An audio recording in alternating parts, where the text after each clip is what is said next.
हम लोग कल पढ़े थे कॉन्ट्रा वाउचर, यह एक अकाउंटिंग वाउचर है। कोई बताएगा कि कॉन्ट्रा वाउचर में टैली कॉन्ट्रा वाउचर में किस तरह का लेन देन का हिसाब रखता है? हाँ, बैंक और कैश, मतलब डिपॉजिट की विड्रॉल। बैंक टू कैश अगर हम करते हैं ट्रांजैक्शन तो डिपॉजिट होगा कि विड्रॉल होगा? विड्रॉल होगा। बैंक टू कैश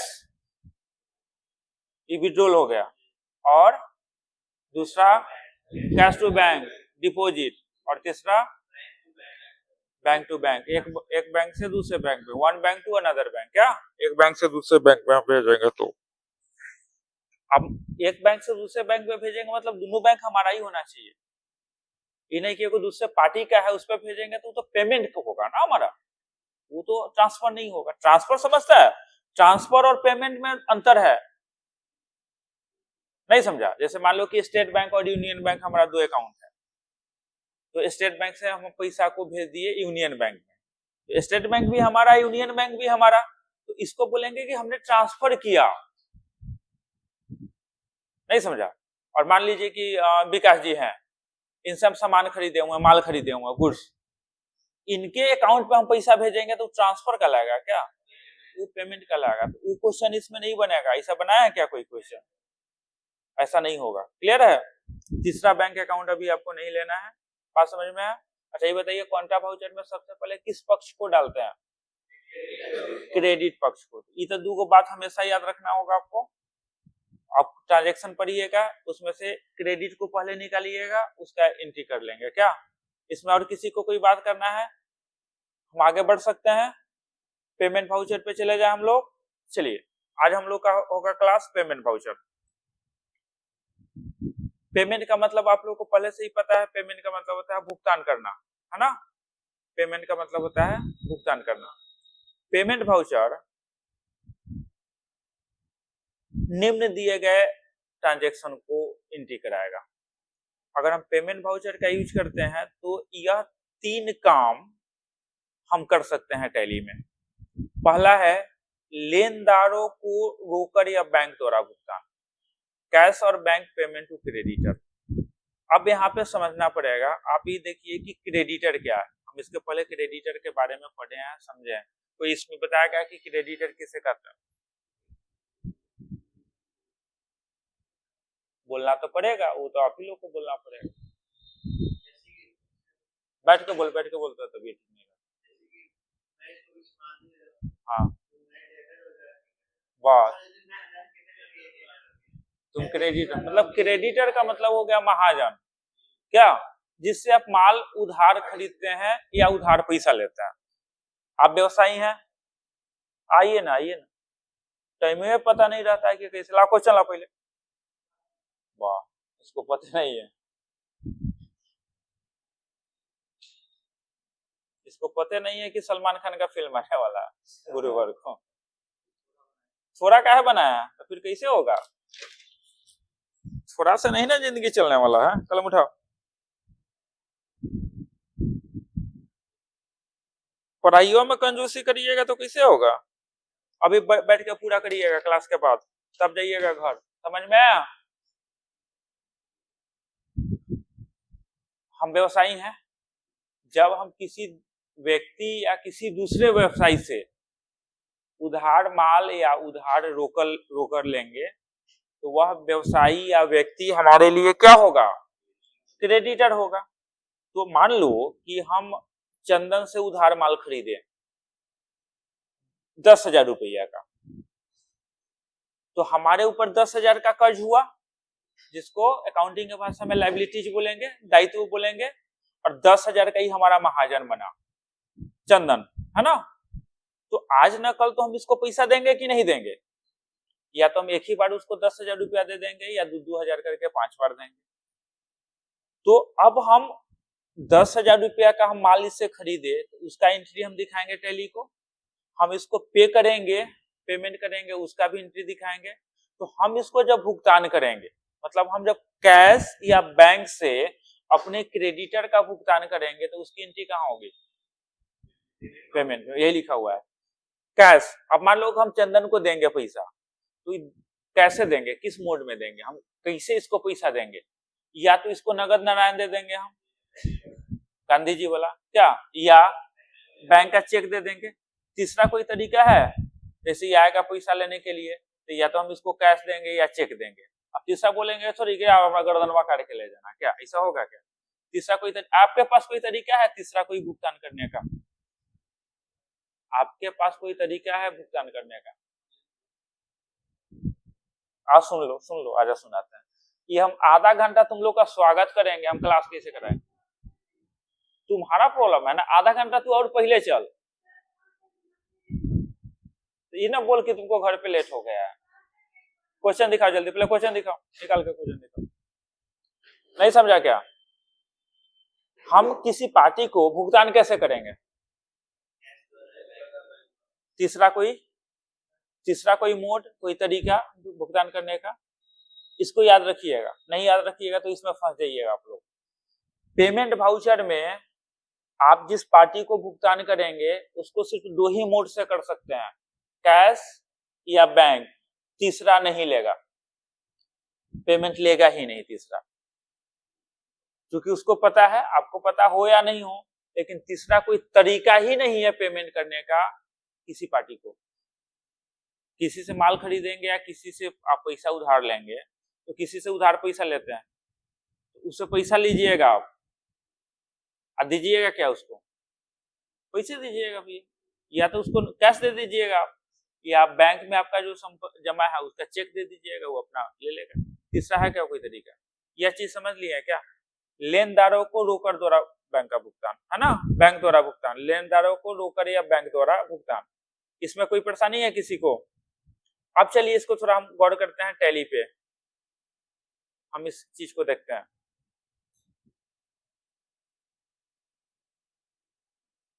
कल बैकअप लेना सारा चीज लोगों को बता दिए थे हम।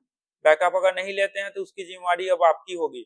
अगर डेटा मिटता है या कोई परेशानी होती है तो आप समझिएगा। कल हम इसी पे काम कर रहे थे। हम रेशियो एनालिसिस थोड़ा देखते हैं। यहाँ पे बताइए अभी हमारे ऊपर कितना कुल कर्ज है? रे गधा, देखना यहाँ पे कुल कितना कर्ज है हमारे ऊपर?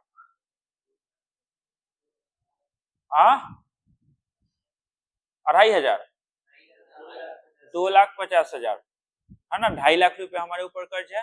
अगर हम क्रेडिटर पे आए, इंटरप्रेस करेंगे तो ये पता चलेगा कि किस पार्टी का कितना कर्ज है।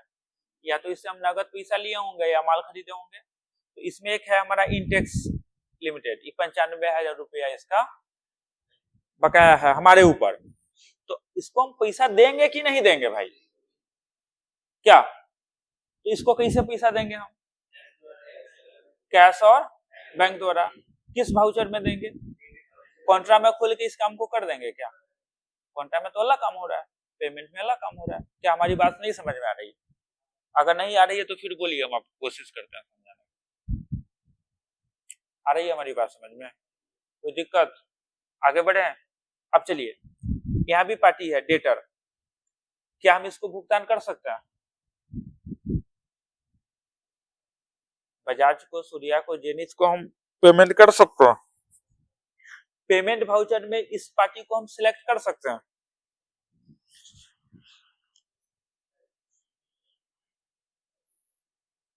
हम पेमेंट किसको करेंगे?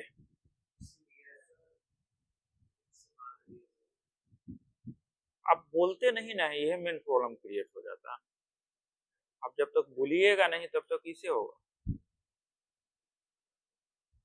आप क्या इस तीनों पार्टी को पेमेंट करिएगा? क्यों नहीं करिएगा? ये डेटर है भैया, इसको आप माल बेचे थे, इसका जो 46,000 रुपया टोटल हुआ ये आपकी संपत्ति है, आपका दायित्व नहीं है। ये पैसा आपको लेना है, जबकि जो 2.5 लाख रुपया जो है ये आपको देना है। तो पेमेंट में देने का एंट्री होगा कि लेने का एंट्री होगा? ये क्वेश्चन बनाने तक याद रहेगा। मतलब क्या कि आप जब पेमेंट का क्वेश्चन बनाइएगा तो डेटर का नाम वहां नहीं आना चाहिए। आया मतलब गलत हुआ। क्या हमारी बात नहीं समझ में आ रहा? नहीं समझ में आ रहा रमेश? क्लियर है? बात समझ में आ गया? सारा चीज हम ओपन करके बता दिए। अब चलिए अब आते हैं हम दूसरा क्वेश्चन। रोकर या बैंक द्वारा अस्थायी संपत्ति की खरीदारी का भुगतान। हम अस्थायी संपत्ति खरीदते हैं, हमारे व्यवसाय में अस्थायी संपत्ति है। अगर हमको अपने फिक्स असेट्स की जानकारी प्राप्त करनी है तो हम कहां जाएंगे? फिक्स असेट्स की जानकारी हमको प्राप्त करनी है तो हम कहां जाएंगे?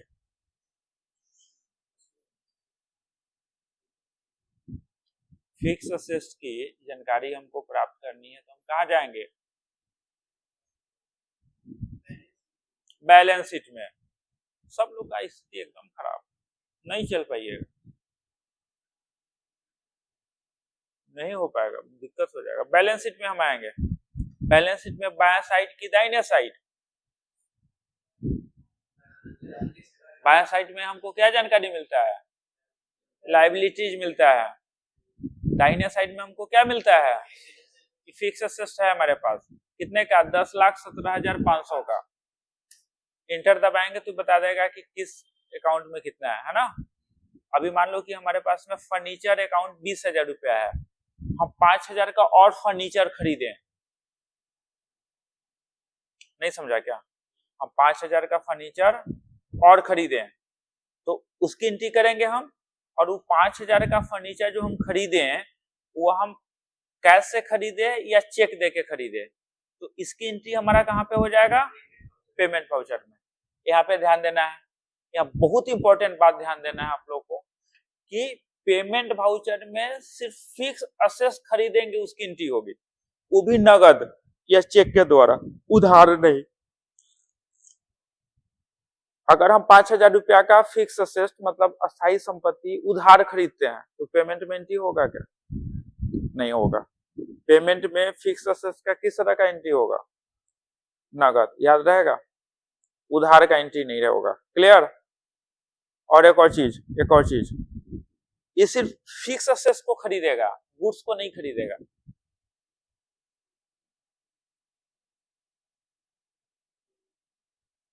नहीं समझे? हम मान लीजिए एक व्यवसायी हैं, हम कपड़ा के व्यवसायी हैं, तो क्या कपड़ा हमारा माल कहलाएगा? गुड्स कहलाएगा।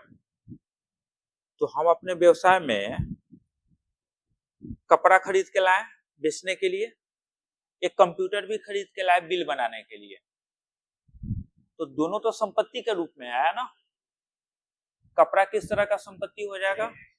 करेंट एसेट्स हो जाएगा, गुड। और कंप्यूटर किस तरह का स्थिति हो जाएगा? फिक्स एसेट्स हो जाएगा। नहीं समझे क्या? तो कपड़ा जो खरीदेंगे उस खरीदारी की एंट्री परचेज वाउचर में होगा, जो हम लोग को आगे पढ़ना है। और जो फिक्स असेट्स खरीदे, अगर नगद खरीदें तो पेमेंट वाउचर में होगा, उधार खरीदेंगे तो वो भी जनरल वाउचर में होगा। अभी सभी चक्रव्यूह समझना पड़ेगा तब एंट्री होगा। अभी ना कि खरीद रहे हैं तो मालों को खरीदेंगे तो पेमेंट वाउचर में कर देंगे, नहीं। पेमेंट वाउचर में वह गुड्स एसेट्स खरीदाएगा जो उसको लंबे समय के लिए आपको रखना है। करेंट एसेट्स नहीं खरीद सकते आप। नहीं समझ में आया? नहीं समझ में आया? 2 बार 4 बार 5 बार वीडियो देखिएगा तो समझ में आएगा। अगर कोई दिक्कत लग रहा है तो बोलिए, थोड़ा भी समझ में नहीं है। पेमेंट वाउचर में किसको खरीदेंगे? करेंट एसेट्स को खरीदेंगे, उधार खरीदेंगे, सिर्फ नगद खरीदेंगे। तो क्या इस चीज को समझ में आ गया? ये दूसरा समझ में आया? इसमें अगर कोई बात करना है तो बोल सकते हैं आप।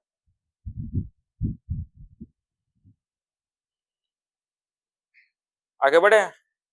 तीसरा, रोकर या बैंक द्वारा प्रत्यक्ष या अप्रत्यक्ष खर्चों का भुगतान। जब आप अपने व्यवसाय में डायरेक्ट एक्सपेंस या इनडायरेक्ट एक्सपेंस करते हैं, उसका भुगतान आपको रोकर या बैंक के द्वारा होता है। पेमेंट वाउचर में आपके व्यवसाय में जितने भी खर्चे होंगे, जो भी खर्च हो, अगर उस खर्च का भुगतान आप कैश और बैंक के मदद से करते हैं तो उसका एंट्री कहां हो जाएगा? पेमेंट वाउचर में। जैसे हम सैलरी दिए स्टाफ को, रूम रेंट दिए, बिजली का बिल दिए, ऑफिस का खर्च किए, कोई भी एक्सपेंस हो, ट्रेवलिंग एक्सपेंस है, कमीशन हम पे कर रहे हैं, इस सारा जो हमारा होगा किसके अंदर होगा? पेमेंट वाउचर में। शर्त है कि पेमेंट वाउचर से भुगतान या तो कैश से होना चाहिए या बैंक से होना चाहिए, तीसरा कोई मोड नहीं होना चाहिए। नहीं समझे? ये 3 काम याद रखिएगा, पेमेंट वाउचर आपका मदद कर देगा। नहीं समझे तो फिर आप बोलिए, अब आप अपने तरफ से कुछ बोलिए।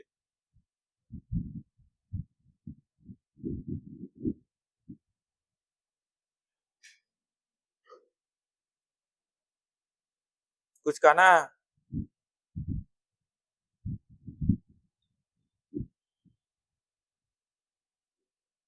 महापू जी कहना है? फिर जाके वहां बोलेगा हम तो कुछ पढ़ में नहीं किया, उसको कैसे पता चल गया कि तू नहीं पढ़ा?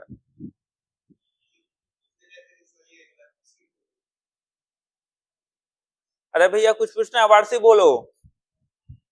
हाँ, फिर से बता दें। आप किस चीज को कुछ समझ में आपको नहीं है बताइएगा तब ना। 3 को यहाँ पे काम दिया गया है, 2 नंबर, तीनों में से कुछ समझ में नहीं है।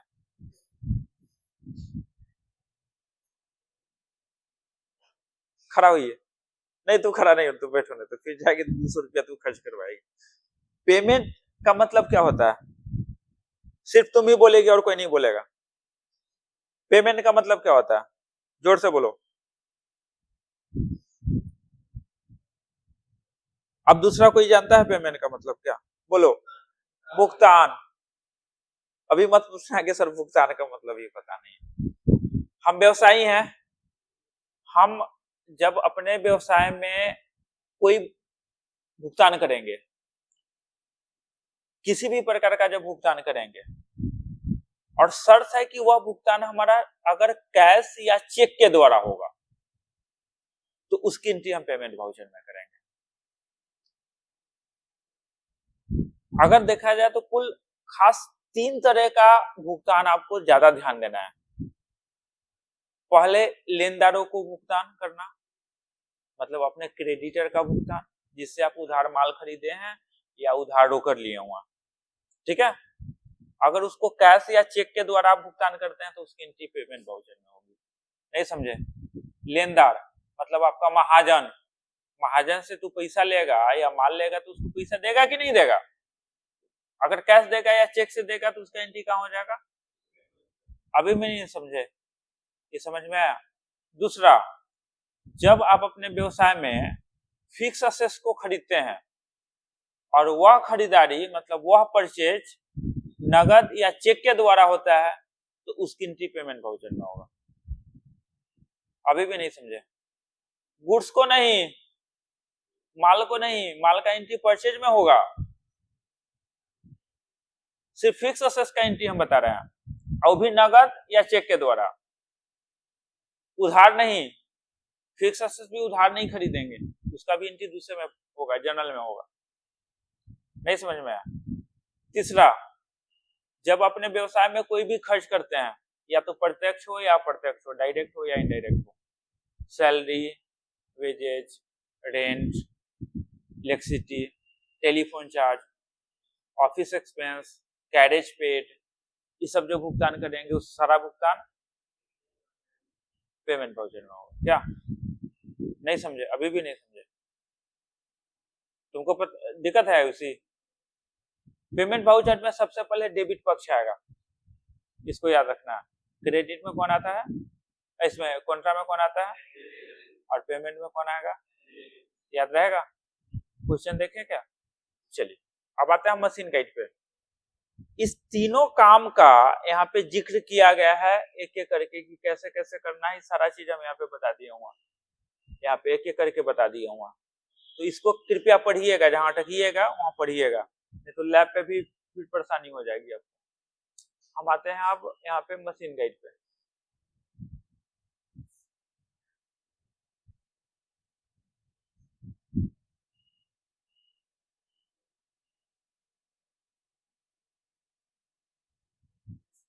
आता है पेमेंट वाउचर, 3 एंट्री। क्वेश्चन बनाओगे लिखोगे तो इसको इस ऊपर लिख लेना कि यहाँ एंट्री करने के समय तुमको दिक्कत नहीं होगा। यही 3 एंट्री अभी बताया है। इसमें सबसे पहले डेबिट पक्ष आएगा। पहला क्वेश्चन, 500 रुपया इंटेक्स को दिया, कैश दिया, पेमेंट रुपया 500 to Intex limited from cash account. Intex को हम 500 रुपया पेमेंट कर रहे हैं नगद। क्यों देंगे इंटेक्स को भैया?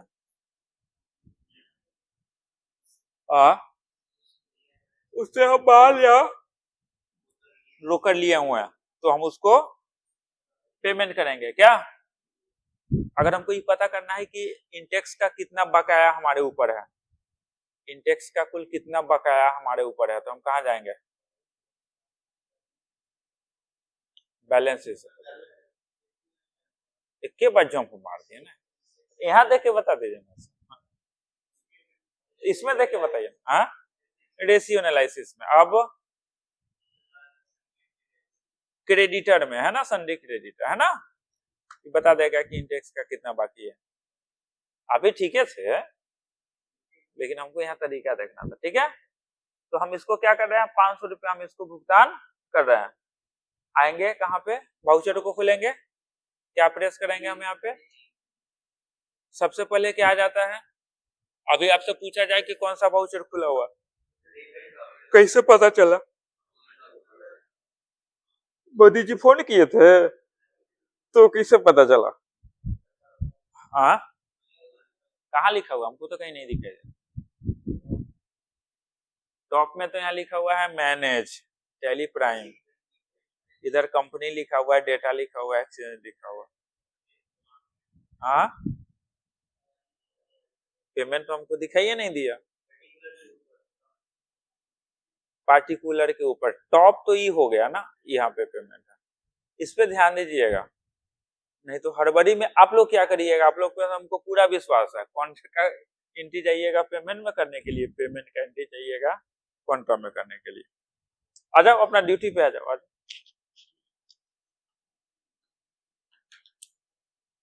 नहीं समझे क्या? पैसा और ले ले,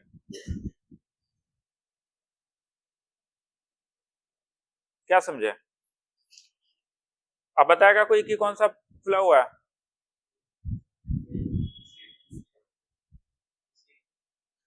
और कॉन्ट्रा का शॉर्टकट क्या था? पेमेंट का F5 आ गया।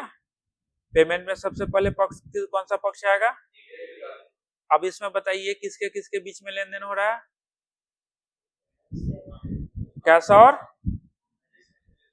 कैश और बैंक। हाँ, कैश और इंटेक्स। कौन डी आर होगा, कौन सी आर होगा?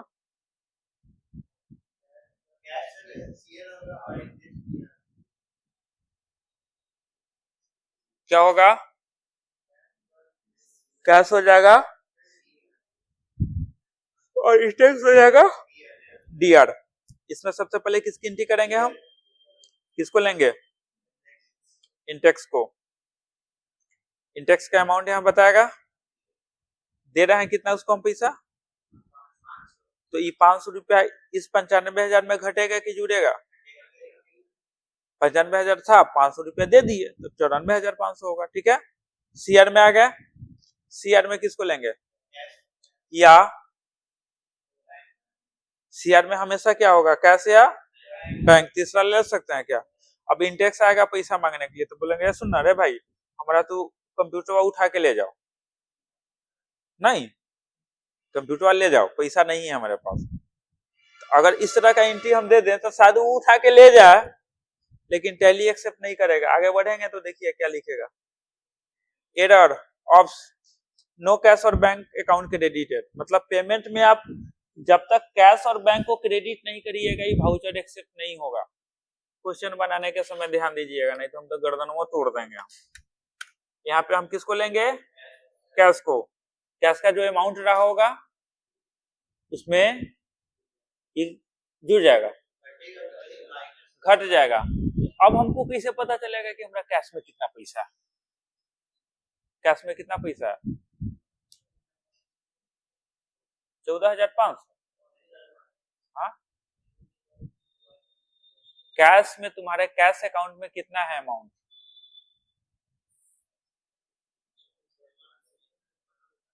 रे गधा, वो तो तुम लेजर बनाया था उस समय का है।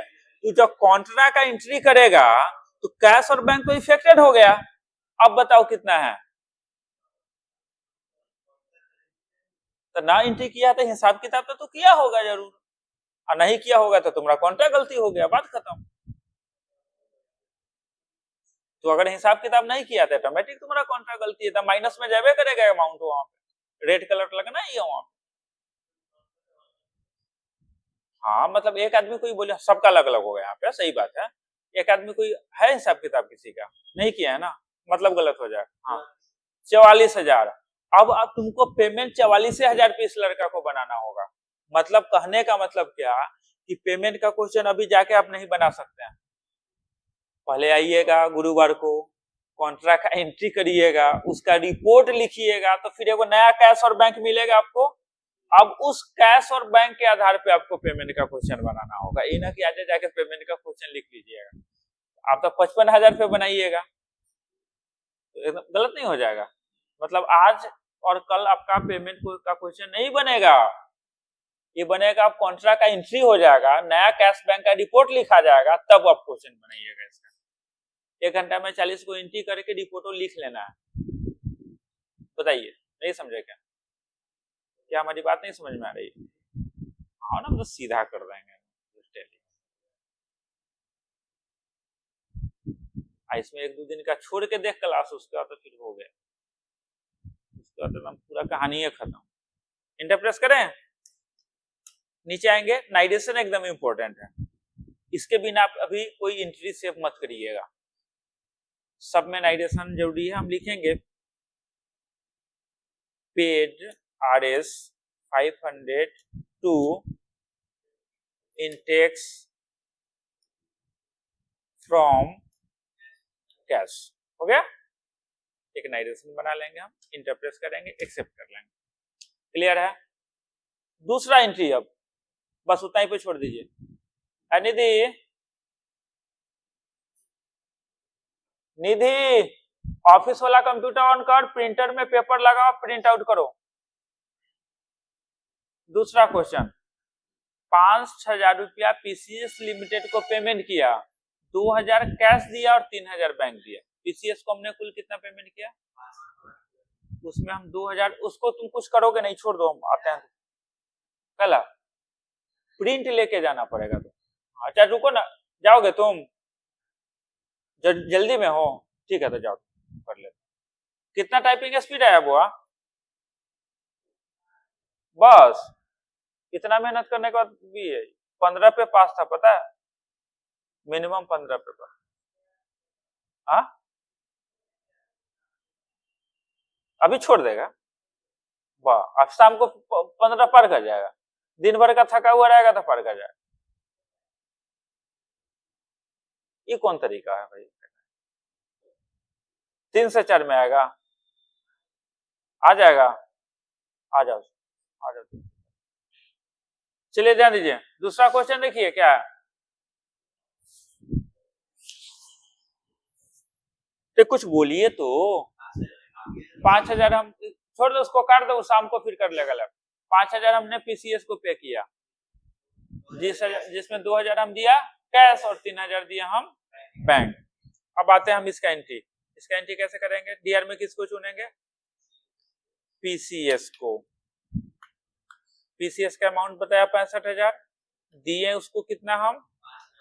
5,000। सीआर में क्या लेंगे हम? कैश लेंगे, कितना? 2,000। डीआर में क्या लेंगे? फिर एक सीआर में क्या लेंगे हम? बैंक। कोई भी बैंक से आप ले सकते हैं, कोई जरूरी नहीं है कि आप यूनियन ही या स्टेट बैंक ले रहे हैं। यहाँ पे जिक्र किया गया हुआ है क्या? एसबीआई नहीं, जिक्र किया गया हुआ है स्टेट बैंक से, तो आप स्टेट बैंक से लेंगे।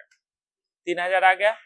नाइडेशन आप यहाँ पे चेक नंबर देंगे, एसबीआई का चेक दिए होंगे, देंगे पीसीएस को, तो एक चेक नंबर तो एंट्री करेंगे ना यहाँ पे। नाइडेशन को लिखेंगे हम यहाँ पे, जो हमारा नाइडेशन है, और हम इसको कुछ कहना है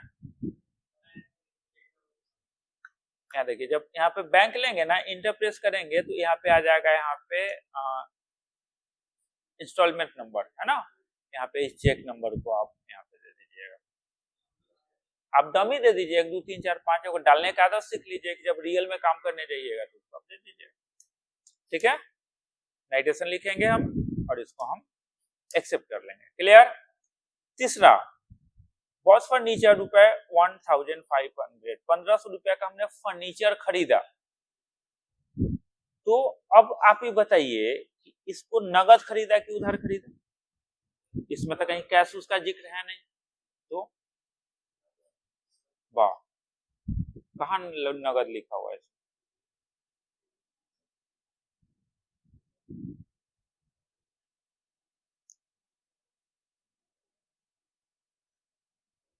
इसमें नगद कहां लिखा हुआ है? कहीं तो लिखा हुआ नहीं है।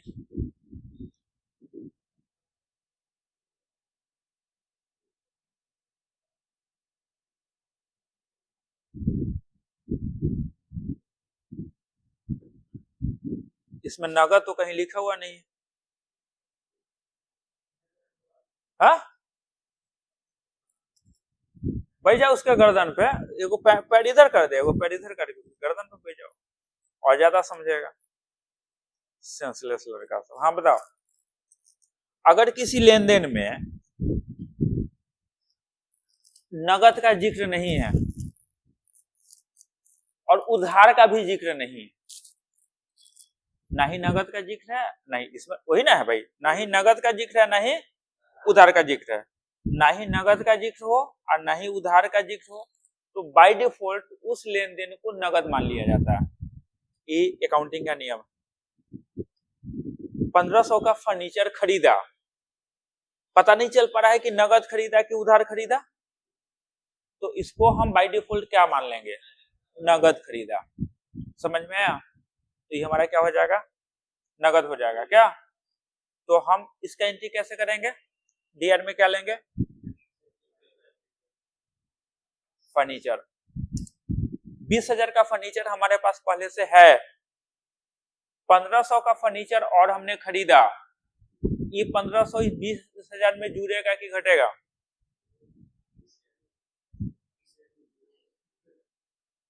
जुड़ेगा, घटेगा? जुड़ेगा, जुड़ जाएगा। 20,000 है, 1500 का और खरीद लिए, तो अब 21,500 का संपत्ति हमारे पास हो जाएगा। ये 1500 दिए कैसे उसको?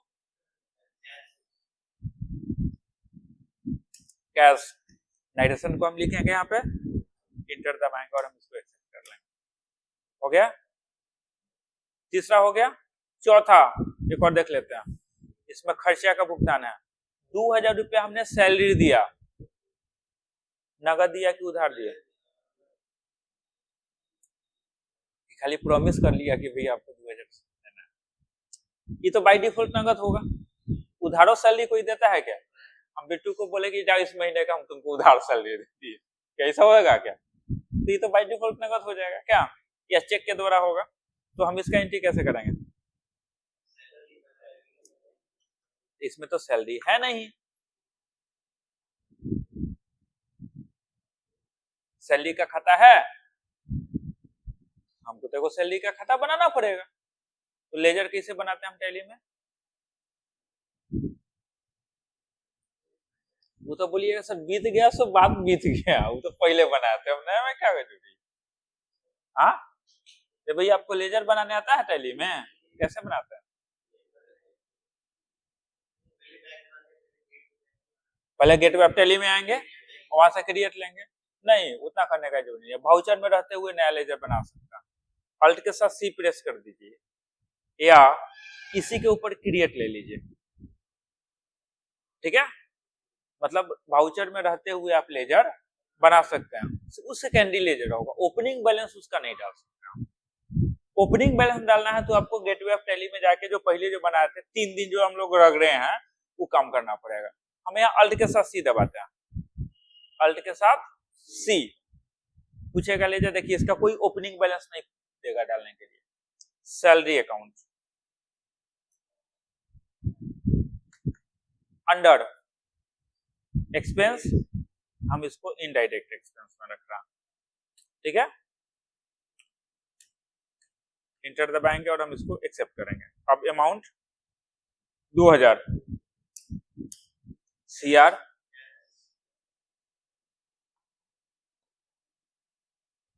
इंटर प्रेस करेंगे, नाइट्रेशन लिखेंगे और इसको एक्सेप्ट करेंगे। क्लियर है? हम आपको कुल 4 क्वेश्चन बता दिए इस 3 काम पे। क्लियर है? अब आपको इसको एक्सट्रैक्ट करके आपको ले जाना है 40 तक। ठीक है, इस वीक में हम सिर्फ 2 ही वाउचर आपको दे रहे हैं, एक दिन हम बैकअप में रख के चलते हैं, काहे कि हमको पता है कि गधों को सिंह होता नहीं है। नहीं समझा क्या? अगर मारे धोखा आप अगर इधर उधर, तो एक दिन का तो बैकअप प्लान रहना चाहिए ना सुधारने के लिए। क्या कुंदन जी? काहे कि आप पे विश्वास तो भाई करना मुश्किल है आप लोग, तो हम एक दिन बैकअप लेके चलते हैं। भगवान करे कि गलती ना हो, भगवान करे। अब आप लोग क्या करते हैं पता नहीं। तो हम लोग अगले वीक में अब 3 वाउचर पढ़ना शुरू करेंगे, पर डे 1 वाउचर एंट्री करेंगे। क्लियर है? चलिए अब जाते जाते रुकिए, अभी रुकिए, बात अभी कहानी बाकी है, फिल्म बाकी है। अब थोड़ा हम कैश का लेजर देखते हैं। कैश का लेजर ओपन करने के लिए हमको क्या करना होगा?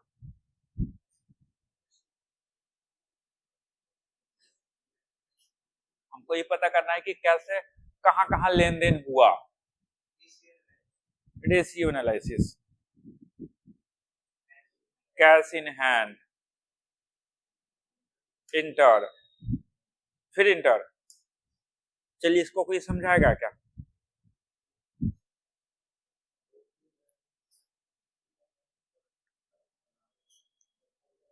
ये समझने आ गया, मतलब बहुत चीज समझने आ गया, ये भी याद रखिएगा। अच्छा चलिए ना, इस वीक में अभी वाउचर एंट्री अभी नहीं किया, हम ही समझा देते हैं, अगला सप्ताह से हम देखते हैं। हम अगला सप्ताह से एक एक स्टूडेंट से पूछेंगे। हम कैश का लेजर खोले हुए हैं। कैश का लेजर हम ओपनिंग किए थे 55,000 से, इस पीरियड पे है ना। 55,000 से हम इसको ओपन किए, ओपनिंग बैलेंस क्या। और कैश में कुल पैसा आया हमारा कॉन्ट्रा वाउचर के मदद से हम 2000 लिए, तो 55 2 57,000। कैश से निकला पैसा, मतलब कैश अकाउंट क्रेडिट हुआ एक बार 2000 से और एक बार 3500 से कॉन्ट्रा वाउचर में। अब उसका फिर 500 रुपया से हुआ है, इंटेक्स को पेमेंट किए हैं, तो ये घटा होगा। 2000 रुपया फिर पीसीएस को दिए हैं और 1500 रुपया फर्नीचर में गया है पैसा। 2000 रुपया सैलरी में गया, तो कुल निकला 11,500। आया 57,000 रुपया, निकला 11,500, तो बचा कितना? 45,500। क्या हमारी बात समझ में आ रही है? कि पढ़ने आ जाएगा आप लोग को। हम जब भी आपको कैश का लेजर या कोई भी लेजर बोलेंगे पढ़ने के लिए, पढ़ लीजिएगा। कोई दिक्कत? किसी को कुछ कहना है, डाउट है तो बोल दीजिए। रिकॉर्डिंग ऑफ कर ले क्या?